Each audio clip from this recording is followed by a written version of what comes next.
Good evening. We got a update on the college football playoff predictions after week 7. I know 538 has their model out. Still a lot of football left. We got, I think, 9 undefeated teams in the top 10. A few more undefeated teams. I think maybe 13. But if you look at the 8 years of the college football playoff, most of them the teams at this point have come from the top 10. Which is kind of what we're looking at right now. You got some long shots in there like Texas Christian, Syracuse. They're giving Texas a shot. I don't see that happening. But you got some of those long shots in there. Still could happen, but we'll see. My 4 right now. I haven't seen everybody play, but I'm just going off of what I've seen.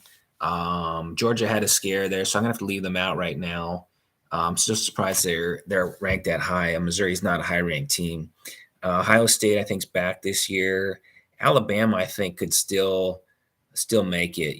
They got if they rematch with Tennessee or Georgia in the championship game, I think they got to be in if they win it. So they're still probably the favorites there. Clemson's look good. 4th team, I'm going to go with UCLA. I don't think the Big 12's that strong this year. So those are my 4. I don't like putting in 2 SEC teams in a 14 playoff. That's kind of ridiculous. Michigan, I haven't seen play.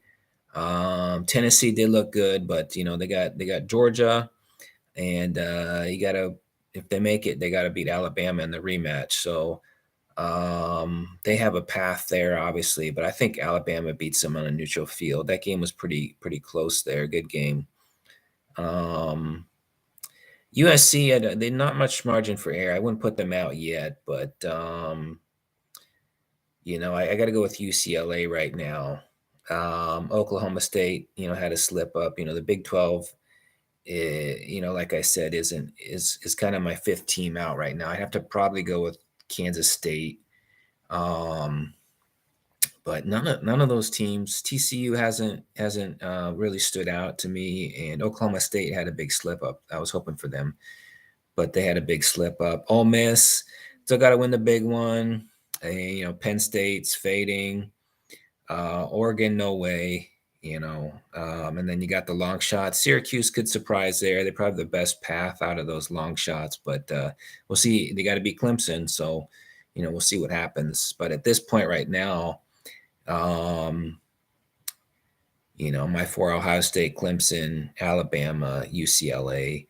I haven't seen Michigan play though. They could still be pretty good. So it doesn't really matter much at this point. There's a path for, I think, all these teams. Just got to win your conference pretty much. And then if you're the Big 12, Pac-12, there could be, there's only 4 spots, but right now to give the edge, probably the Pac-12, put them in. UCLA is undefeated. So, that's kind of the edge right there right now. But still a lot of football left. And, they got the long shots there. They still have Texas, Utah, LSU in the model. I don't see how a 2-loss team would get in. You still got a lot of undefeated teams at this point. So, I don't know what is possible, but I think that's pretty long shot right now. So, we'll see what happens this weekend. Ohio State, Clemson. Clemson's got a big game. I think Alabama will be fine. UCLA, I'm going to go with them. I don't like the line in that game. I don't know. They're not getting much respect, and they've had several good games this year. So, and Oregon hasn't looked. I haven't been impressed by what I've seen out of them. So, we'll see what happens next week.